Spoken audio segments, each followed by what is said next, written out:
You can't be serious. I heard the words leave my mouth before my brain could catch up, staring at my father across the breakfast table in our modest Chandler kitchen where the light hit the laminate and showed every coffee ring. I, man and only man, felt like my whole life narrowed to that one grim moment when a mug clinked and he treated me like a bill that could be postponed. He stirred his coffee like it was a spreadsheet and looked at me with the calm of a man who had already decided my mobility did not matter as much as Claire's latest crisis. "I've told you," he said, soft and steady like a sermon meant to shut me down. "It's only postponed. Claire needs this trip." I watched the way his face folded into the kind of fatherly indulgence that had hidden a dozen wrongs for years, and I realized how wide the gap was between his version of love and what actually mattered when it came to family. I had been living with a shattered right knee for months, every step a small betrayal, every night a calculation of how much pain I could stand before falling asleep. The emergency repairs saved my leg. The reconstruction was the thing that would give me a life without a cane, without that permanent echo of being broken. I tried to keep my voice measured because if I let rage take over I feared I would say things that would never come back. "You promised," I said, the words like gravel. "You promised to cover the gap, $21,000. You knew my insurance had that waiting period. You knew." He shrugged like he was shrugging off a bad weather report, not the fate of his son. There was no fire in his eyes, only the tiredness of a man who'd learned to solve problems with transfers and checks instead of conversations. I thought about the night I was rear-ended after a night shift at Parkview Medical Center, thinking about me doing my job and making it home, the way the driver smelled like stale beer and no apologies. I kept thinking about Dr. Morales telling me bluntly what would happen without the reconstruction: cane, constant pain, arthritis that would eat at my future. I could feel the memory of that operating room like a bruise. I could feel my father's decision like a fresh one now, pressing down on me harder than any cast ever had. I told him everything that mattered in simple terms, and still he treated it like an inconvenience. "Legal action," I blurted before I could stop myself, because what else do you do when someone steals a part of your future? He only raised a finger and said, "Don't be dramatic. Claire's been through a lot." The word dramatic was a knife that cut through the last of my patience, and I thought about all the ways our family had always made exceptions for Claire, the favorite child with privilege on tap and consequences on hold. I watched my hands on the table, the knuckles white, and thought of Tyler offering to help me during recovery, of the arrangements I'd made to take medical leave, of the careful countdown to November 18. Those plans felt like a map someone else had scribbled over, erased, then handed back to me frayed and useless. I felt smaller than I had in years, but I also felt a new sort of clarity. This wasn't just about money. It was about who we had become when it came down to choosing between a child's healing and an adult's comfort. I called Tyler because I needed to hear something steady, and his voice did what family sometimes couldn't. He said, "Fight it. You don't let him just take that from you." I thought of Cousin Evan telling me to tell Grandma Louise, how that idea made my stomach twist like a fist. Grandma had always been the one who refused to play favorites when the stakes were real, and the thought of her stepping into this mess felt like the only honest angle left. I confronted him until my throat hurt, until the stove seemed to hum louder than his excuses. He kept repeating that it was a postponement, that Claire would pay him back, that these things happened. The casual way he dismissed my future felt like a betrayal so big I could point to it and say it had a shape. I sat there thinking about how enabling someone is an active thing, not a passive habit, and how his choices had consequences that would ripple far beyond our kitchen table conversations. I needed action, not platitudes, and I remember feeling a vicious, clarifying kind of courage, one that made me call Grandma and tell her every ugly detail. I remember the silence on her end, then the voice that made me feel like the son I deserved to have. The rest of that day blurred into a kind of white-hot motion. Aaron's words, plans forming, the sting of betrayal that would later make headlines in our small-town way when clients started walking away from my father's business. That morning was the crack that would split open everything, but in that crack I could finally see a way through. I flashed back to that hospital bed like a movie stuck on repeat, the antiseptic sting in the air and my father leaning over with that half-smile he uses when he wants to seem strong. I, man and only man, remember his hand like a life raft on my arm, the tight squeeze and the words, "Family takes care of family," said so plainly I wrote them into my head like a contract I could trust. He ran an HVAC company, Michael Reed, and when my new insurance hit that 8-month waiting period, he told me he'd cover the out-of-pocket gap without blinking, $21,000, as simple as flipping a switch to him. I wanted to believe him because that promise was supposed to mean something, because promises are how families hold together when everything else is falling apart. Why had I trusted him so completely? Maybe because he'd been a decent dad most years, the kind who showed up to Cub Scouts and graduation, who paid for tools and fixed leaky roofs with a hand that smelled like oil. He could be distracted and sure, he favored Claire more than he should have, but he'd also been dependable when it mattered in ways that taught me to believe in him. That memory of his hand on my arm in the hospital was a shortcut back to the man I needed him to be, the man who paid for my school when cash was tight and told me not to worry about tomorrow. I clung to that version even as other versions of him sat in the corners of our house like silent witnesses. Claire had always been the golden child in every story we told about our family. She moved through life with privileges handed to her like candy. Posh cars, private college, help with rent while I worked double shifts to finish my nursing degree. Those were things I watched from the sidelines and swallowed down. I never complained because complaining felt like betrayal, like admitting I was less deserving than my own sister. She had lovers and breakups and drama the way some people collect stamps, and each time something in our family bent to hold her steady. It taught me an ugly lesson, that our family equated love with smoothing over her chaos, and I learned to accept scraps in silence. Sitting there at the kitchen table that morning, the hospital promise felt like both a rope and a noose.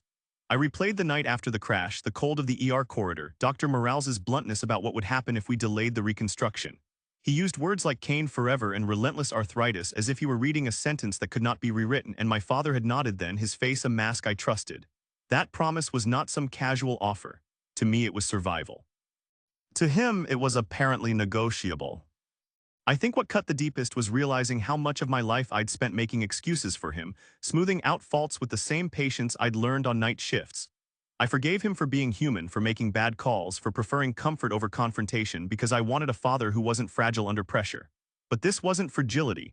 This was a choice to invest in Claire's healing getaway while my future walked on a fractured hinge. It didn't feel like love. It felt like a ledger where my worth was listed as less urgent. When I rewound the memory of that hospital grip, I tried to map where things had gone sideways. The time he spent working late to keep the business afloat, the deals he chased, the clients he worried about losing, they were real pressures, and maybe money felt scarcer in ways I couldn't measure. But the math didn't add up. $21,000 was a hit, yes, but not a company-killing one. The damage wasn't the amount. The damage was the message that my mobility, my future, was secondary. Looking back now, I see the pattern in his behavior like a bruise changing color over weeks. He enabled Claire because it was easier than confronting her, because supporting her drama was quieter than forcing accountability, and because doing so let him remain the benevolent patriarch in his head. I had believed the hospital promise because I wanted him to be that man. Now the lie of that belief sat raw in my chest, a truth that would make the rest of this story explode outward into ways none of us wanted but all of us needed. 3 weeks before the operation, Claire called with that tone she used when she wanted something huge, the voice that always tightened the room and made people bend. I, man and only man, listened to her list off words like transformational and bespoke, a luxury retreat in Belize promising spiritual workshops, bespoke wellness coaching, organic meals, and beachfront yoga, and my chest went cold with a familiar, terrible feeling. She said the price like it was a fact of nature, $26,000. She folded that number into the sentence like an excuse. Dad already said he'd cover it, she added, as if that made the whole thing reasonable, and I could hear entitlement in every syllable.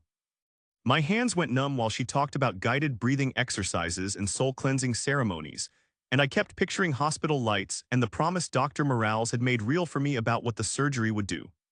I thought about nights leaning against the radiator in our split-level house in Chandler, counting pain like beads, and how different our family ledger looked depending on who you were. Claire's troubles always got emergency status. My survival sounded like a scheduled event you could bump. I felt something sharp and very adult snap in me, anger mixed with a weary, stunned disbelief that people could trade a son's mobility for a vacation. I called Dad immediately because my throat tightened and I needed the person who promised me a future to answer for this. He picked up with a soft, practiced calm that made me want to slam the phone. "Just hear me out," he said, and that phrase had the dangerous comfort of someone who knew how to gaslight a crisis into a delay. "I will cover your surgery someday, but right now Claire needs this. She's under so much stress, your surgery can wait." The way he said someday was the same way you'd tell a child you'll get ice cream later. Later is where promises go to die. "You're kidding," I said because I couldn't make the sentence fit into anything less than bluntness. He told me he'd transfer the money to Claire and that I should reschedule. He talked around it like it was a logistics problem, not a moral choice. He painted Claire's need in colors that begged sympathy, broken relationships, emotional exhaustion, a narrative that made her agony look urgent and mine look optional.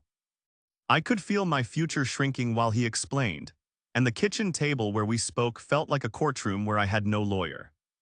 Claire's voice still echoed in my ear, full of entitlement and the kind of fierce vulnerability she used to disarm people into giving her whatever she wanted. I imagined her on a beach, doing yoga in designer leggings while someone served smoothies and I tasted bile. It wasn't that I didn't want her to heal if she needed it. It was the timing and the willingness to displace my recovery for her convenience that stung. This was not sibling support.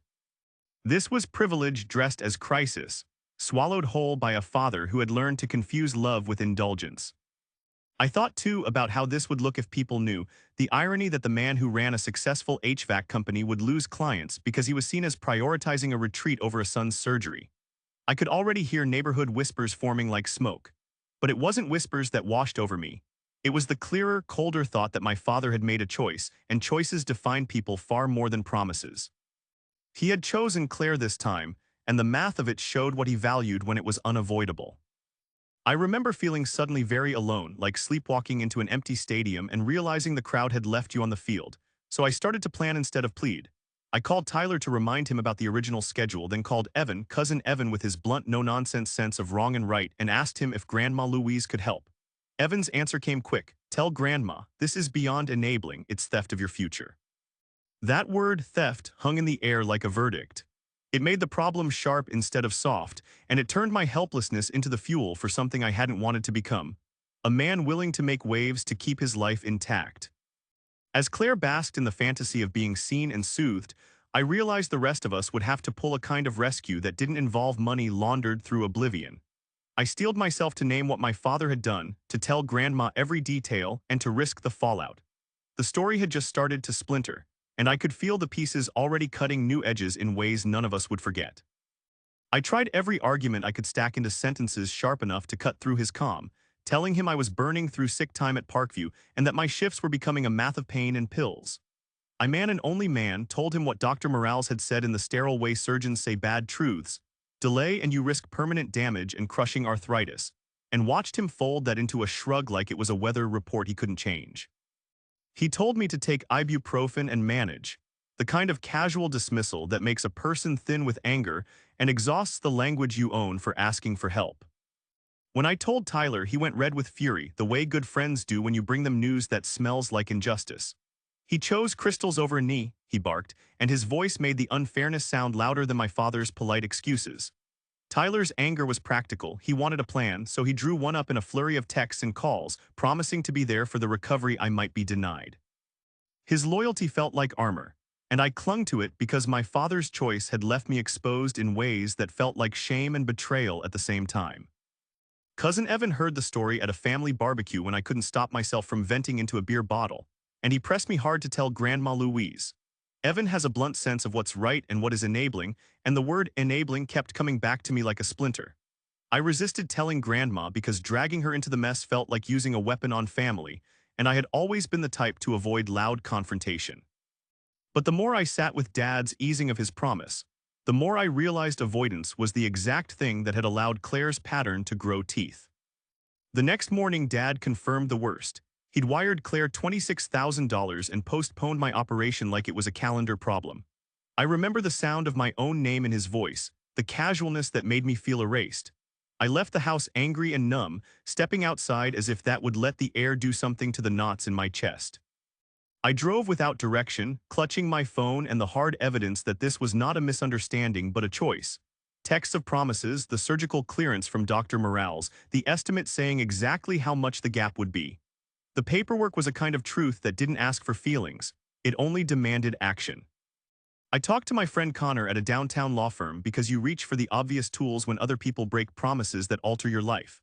Connor listened and then said a word I hadn't thought of: promissory estoppel, and explained it in plain terms. Dad had promised, I had relied on that promise to my detriment, and the law might make him honor it or at least compensate me. The thought of suing my father made me sick because the image of a court felt like the worst possible stage for family shame. I didn't want to sue him. I wanted him to keep his word like any decent human being would if they meant what they said in a hospital room. But the legal talk put a shape to the reality I was forced to face. Promises are binding in life as much as in law, and when someone breaks them, the damage is not just financial. It's the collapse of trust, the way you learn to measure your needs against someone else's indulgences. I thought of Claire lounging on a beach with guided breathing and smoothies while I counted down nights on an ice pack. That contrast wasn't just cruel. It revealed my father's moral math, the calculus he used to decide whose pain was urgent. By the time I got home, I had sent Evan a message asking him to talk to Grandma if he could, and I had opened my laptop and scanned my options. My gut told me that confronting the money in court would fracture things permanently, but my heart said that letting him keep the money would fracture me just as fully. I kept thinking of Dr. Morale's words and the way surgery wasn't just a cost. It was a hinge into the kind of life I wanted at 30, not a slow slide into dependence. I wanted Dad to keep his word because I wanted proof that promises in our family meant something more than convenience and favorites, and that wanting justice didn't require turning a private pain into public spectacle. So I began to plan in a new way, less about suing and more about forcing the truth into a place where it couldn't be ignored. I gathered the texts, the bills, and the surgical clearance into a folder and started rehearsing what I would say when Grandma asked. I braced for fallout and hoped for change, because anger without a path becomes a living thing that eats you from the inside. I wanted my knee fixed and my father to remember what family takes care of family actually meant, and I was done pretending that his version of care was anything other than selfish. While Claire jetted off and posted staged sunrise yoga photos that made my stomach twist, my knee kept getting worse until each step felt like punishment and warning. I, man and only man, watched those curated images and felt something vile. Like our family was broadcasting its priorities while I counted pills and kept my temper in a freezer bag. Dr. Morales called me in and used the blunt surgeon language again. Further delay risked irreversible damage, the kind that turns into a lifetime of small humiliations and chronic pain. Hearing it made the room shrink, and I knew time was not a thing we could gamble with anymore. Grandma Louise did not mess around. When she finally learned the facts, who wired money, whose surgery was postponed, the casual cruelty of my father's choice, she called a full family meeting at her house in Mesa and ordered everyone to come as if she were passing sentence. People arrived with the awkwardness of relatives who still hoped for a quiet fix. They sat on her floral couches and pretended the air between us could be smoothed with casseroles. But Grandma's face was hard as shale. She had always been sharp, a woman who'd survived harder things and learned how to cut through nonsense with one look. And that look that afternoon was nothing less than war. She stood up in front of the whole room and called my father out in public like a judge in a courthouse, which felt messy and righteous at once. "You promised him," she said, and her voice had that gravel edge that told you she meant business. Then she did something I never expected. Right there in her living room, she announced she was restructuring her will, shifting the money she had planned to leave my father into an account for my medical care and education. Her hands were steady when she said it, and the family watched as one of our oldest pillars turned the keys on a different kind of justice. I felt vindicated in a way that made my throat tight. Someone had actually seen what he had done and decided to fix it without waiting for manners to catch up. Dad sputtered and pleaded and tried the old lines about how he meant well and how Claire needed help, but it was like hearing words in a foreign language. Grandma listened to none of it. She wrote a check on the spot, not a symbolic thing, but a real check that would get me into surgery in weeks. Watching her sign felt like watching sunlight break through a storm, relief that burned but also exposed everything up to that point. She said, "This ends today," and the sentence had the kind of cold finality that meant she was serious about consequences, not just moralizing over coffee. The public castigation of my father cut deeper than I expected, and the room tasted like both victory and grief. Part of me wanted to shout hallelujah and dance, and part of me wanted to crawl under that same couch and hide because families don't usually come with referees handing out judgments like that. I felt relief, real physical relief, because the surgical fund would now be there and I could finally breathe toward a date on a calendar. But I also felt a raw sorrow watching my father's face collapsing under a humiliation he didn't handle well. Humiliation isn't justice. It's messy and leaves stains on everyone present. Words flew after Grandma's announcement. Some relatives whispered about loyalty and fairness, others treated it like karma finally catching up.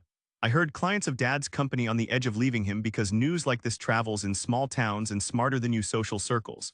That was the practical fallout. People's reputations shift and businesses lose work, but the moral fallout was heavier. Parents who enable are sometimes more dangerous than the problems they try to solve. Grandma's move forced accountability in a way our gentle complaints never could. and it stung my father because he had to face what his choices actually did to the people who relied on him. That evening, as I held Grandma's check in my hands, I felt both vindicated and sick. I wanted to thank her until my voice broke, but I also wanted to explain that the wound of what had happened wouldn't disappear just because a check existed. Recovery wouldn't only be physical, it would be about repairing trust and making sure promises meant something again.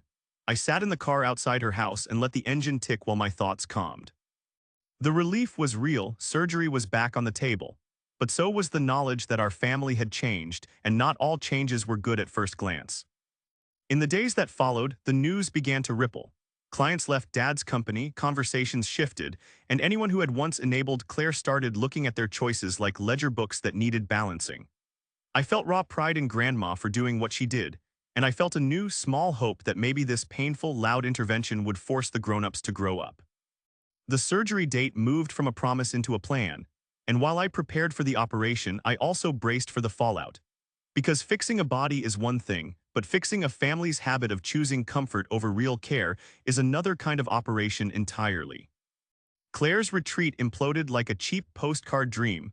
Photos of sunrises that hid the mold in the bungalow and the coaches, who vanished when people demanded refunds. So I watched her Instagram dry up into the kind of silence that means someone got burned. I, man and only man, felt a mix of schadenfreude and anger because she came home early with bruised pride and no refund, dragging a pile of excuses behind her while her divorce attorney started poking through their joint accounts and found discrepancies that made him freeze everything.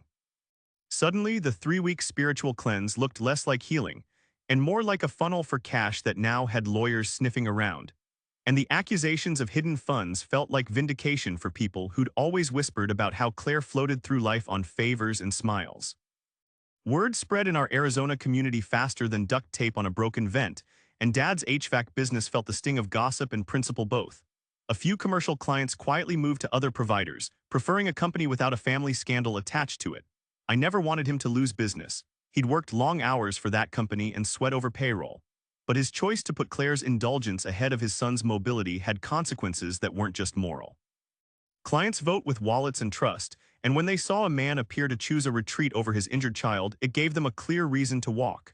The irony sat bitter on my tongue. I needed his money for surgery, yet his reputation could not survive the optics of what he did. Families do messy things, but in small towns the mess gets audited. Grandma's check changed everything in the only place that matters at that moment, the operating room. With her money, Dr. Morales completed the reconstruction and it went exceptionally well, a surgical ballet that put my kneecap back together in a way that felt less like surgery and more like theft reversed. I remember waking up from anesthesia fog and hearing that the operation had been a success. The relief hit me like a hand easing a chokehold. Recovery was brutal, physical therapy sessions that felt like punishment, nights where I wondered if I'd ever forget the snap of bone in my memory. But it was also honest work, the kind that feels like rebuilding a house after a storm.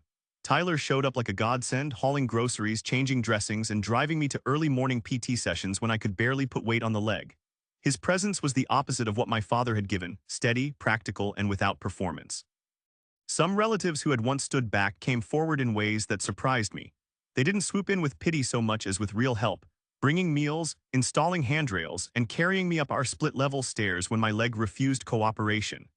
I felt gratitude edged with a prickly shame because their willingness to help now revealed how much they had enabled Claire before.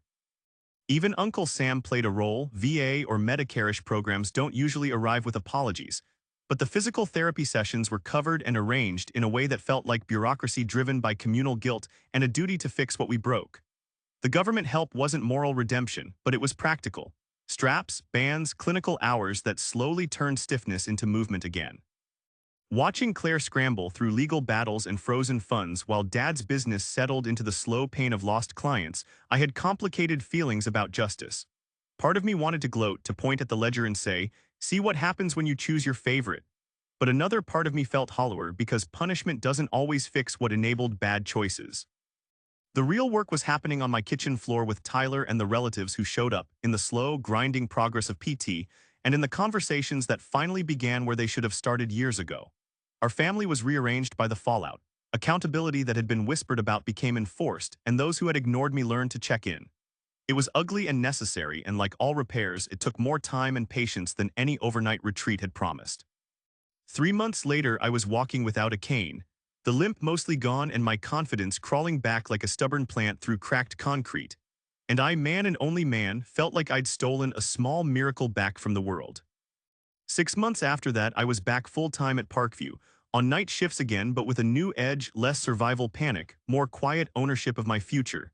And I started seeing Noah, a paramedic I met during a follow-up appointment, whose hands were steady and whose jokes were soft like bandages. Our relationship was slow and steady in the way good things are built. Small talks that turned into real talks, rides to shifts, coffee shared under buzzing fluorescents, and the steady, plain comfort of someone who stayed when things were not shiny. I wanted to believe love could be ordinary and true, and Noah gave me that ordinary truth without fanfare or demands. Dad started therapy months after the fallout, which felt like watching a man open a window in a house that had been closed too long and smelled of old excuses. His progress was messy and slow, full of apologies that landed like small, clumsy stitches. He had to confront his enabling behavior toward Claire like a man learning a new language, one where accountability was a verb and not an optional mood. Therapy dug into the reasons he favored comfort over consequence, and watching him learn to sit in discomfort without buying his daughter's silence felt like watching someone learn to be honest with himself. It didn't fix everything, because patterns that run decades deep don't disappear with a few sessions, but it started a shift that made the rest of us breathe easier. Claire, stripped of easy access to cash and forced into clarity by lawyers and grandma's iron rules, had to keep a steady job for the first time in her adult life, which looked awkward and humiliating from both sides. 10 days of retail turned into a year at a veterinary clinic receptionist role because grandma insisted on it, and that year taught her something she couldn't get from retreats, that reliability is boring and hard and valuable all at once. She was awkward at first, late sometimes, and defensive when people called her out, but she stayed. Seeing her show up for shifts in a fluorescent-lit clinic instead of flying to the next self-care fantasy was perhaps the most unexpected quiet victory for all of us. I watched her learn to be accountable in small increments, paying bills on time, answering emails she used to ignore, and stopping mid-argument to think before asking Dad for a bailout. Grandma only unfroze Claire's trust fund after hard conditions.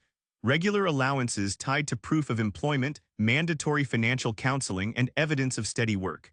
Her rules were not cruel. They were practical and built like a scaffold, a slow structure to hold someone up while they rebuilt a habit.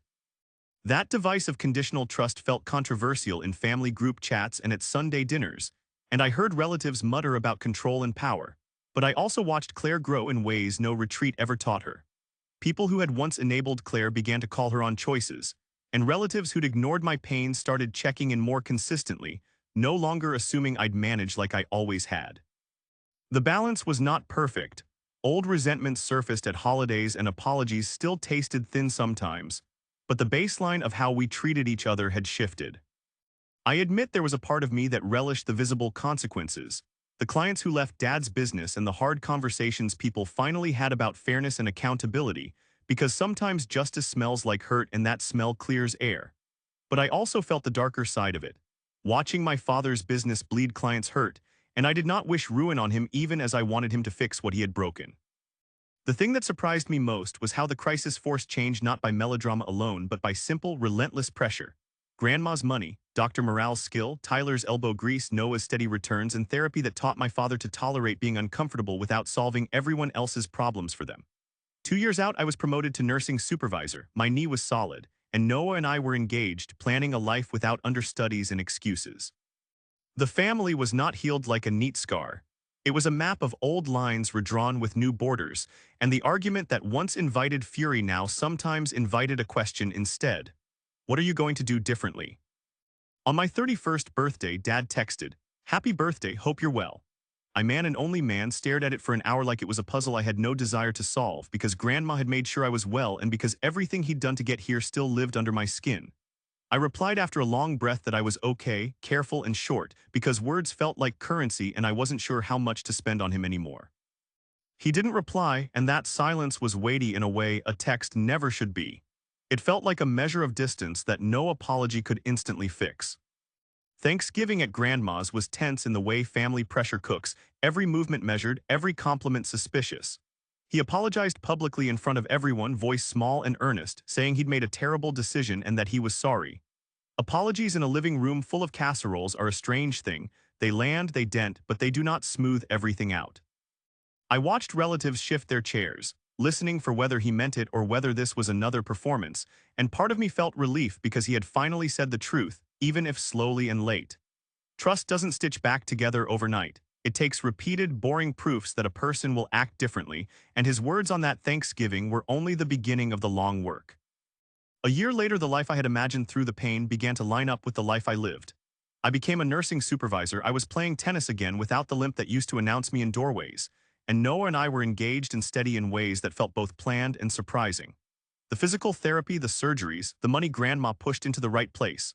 All of it gave me back my mobility, and with it a clarity of purpose that made work and love feel possible again. I learned to love a life that was ordinary most days.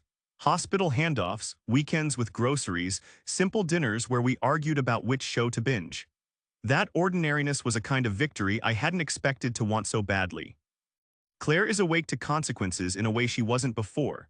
Forced into steady employment, and with Grandma monitoring the trust fund, she's sober of luxuries and learning to budget like a person trying to stay afloat for the first time.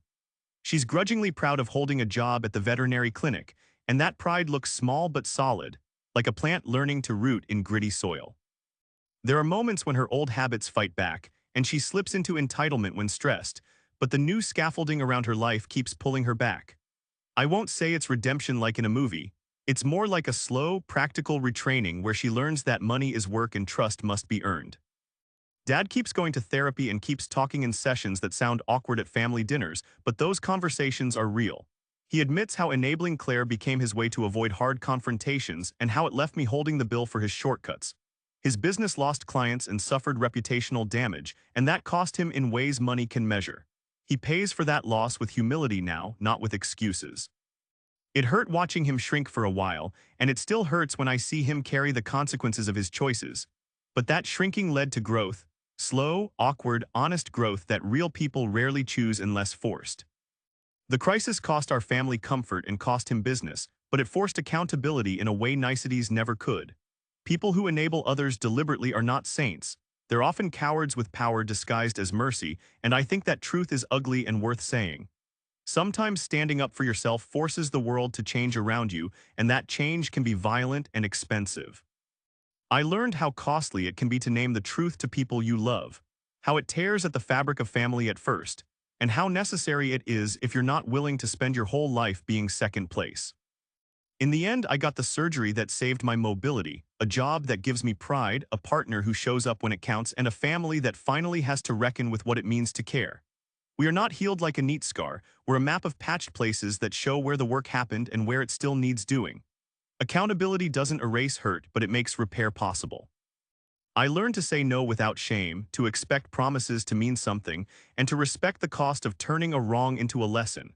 If I had to do it again, I'd probably fight just as hard. Because some things, like your future and your body, shouldn't be postponed for anyone's Instagram-worthy escape. If you've ever had someone choose something trivial over your real need, you know how sharp that betrayal cuts and how it burns into everyday life.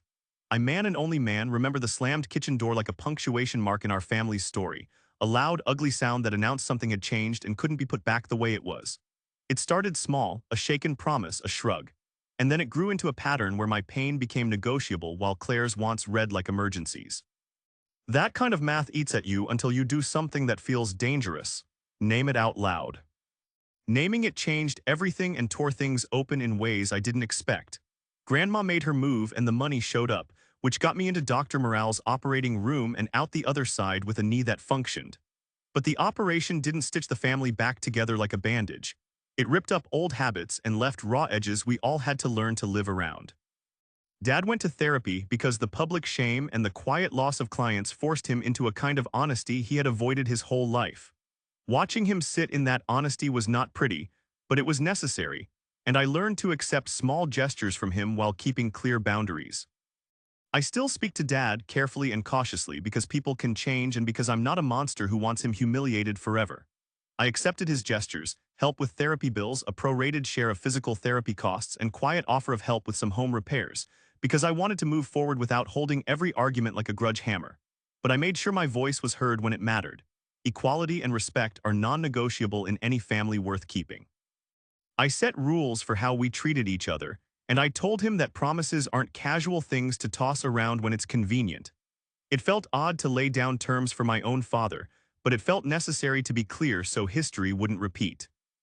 The family paid a high price for Dad's choice, and the fallout was harsh in ways that didn't always make sense. Clients left the HVAC company, people whispered, and relationships rearranged themselves into new patterns. Claire's life got smaller and real in a way that hurt her pride, but it also gave her a structure she never had before.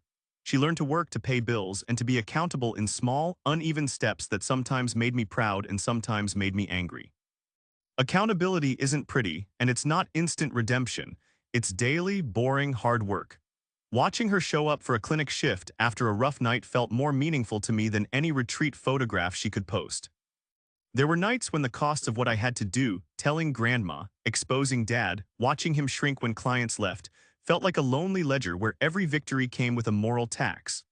I would lie awake thinking about whether the public humiliation was necessary or cruel, whether there was another way to force change without collateral damage.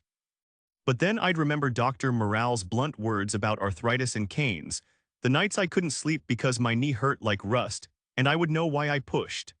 Some truths demand consequences if you want them to stick, and I had to choose between my future and someone's unearned comforts.